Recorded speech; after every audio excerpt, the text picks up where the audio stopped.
Hello, everyone. I'm here to talk to you briefly about active reading. This is a strategy that we use when we're not reading for pleasure, but rather we're reading to find information. We're reading to learn something new, and we're taking the time to understand it. You know, in a lot of courses, or especially more like middle school and some even high school, they'll tell you, oh, just keep reading, and if you don't know a word, skip over it. Well, that is the opposite of active reading. With active reading, anytime we encounter something that we don't already understand, that we're not already familiar with it, we're going to take note of it, and then we're going to learn about it. We're going to do a little research. Some tips to help you start reading actively include looking for any highlighted, underlined, or bolded, emboldened, whatever you want to call it, words. So anything that the creators of that material, of whether it's a textbook or an essay, whatever, something that they thought was important and that needed to stand out. You might also look for words that are italicized. Oftentimes, those might be in another language, or they might refer to specific terminology that the average person doesn't already know. So you'll always want to look out for those kinds of things. Of course, you'll always want to watch out for footnotes. Those are things that explain more in depth a term or idea that's mentioned in text. And of course, with that, you would underline or highlight key words and phrases as you read. But I want to encourage you guys to be more sparse with your highlighting, because if you make everything stand out, then nothing does. So when you are highlighting, when you are underlining, read the passage once, then go back and pick out the parts that you think are important. If we read with pen in hand, that whole book is going to get underlined or highlighted, and then it will be of no use to you.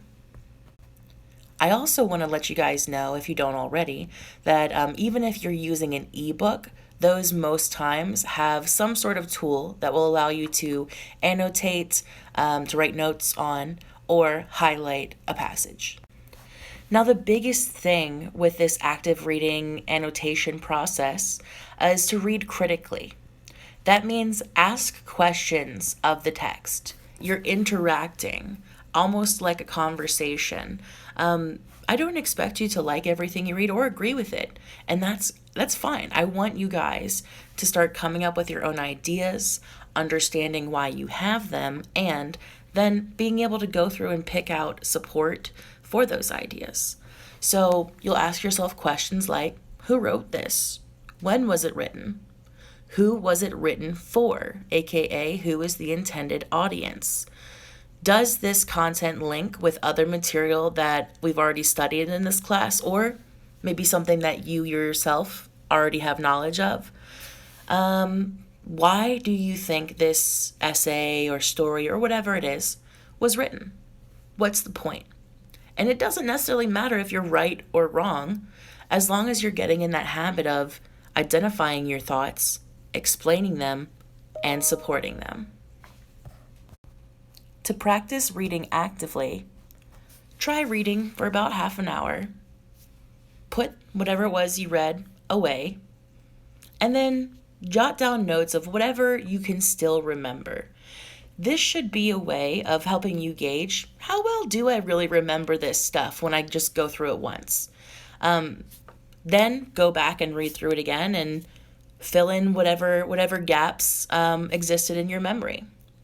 And again, look not only for signposts in terms of formatting, but signposts in terms of words like most importantly, in contrast to, on the other hand. This implies that we're going from one idea and moving to another idea, or that they're about to tell us, hey, this idea is central. Another thing that can really help with our ability to actively read is figuring out or testing how well can we explain this content to somebody else. I don't know about you guys, but I find that I both understand and remember things better when I am talking with someone else about it. And then the last thing that you could do is to record yourself reading through the module materials or your own notes, and then listening to that recording while you're doing other stuff. Might seem a little out there, but if you guys don't have the time to sit down in front of a computer, but you do have time to listen to music or listen to a podcast, this is a good alternative. All right, so just one final kind of summary. This is kind of some ways that within active reading you can focus your reading comprehension, your ability to remember what you've read.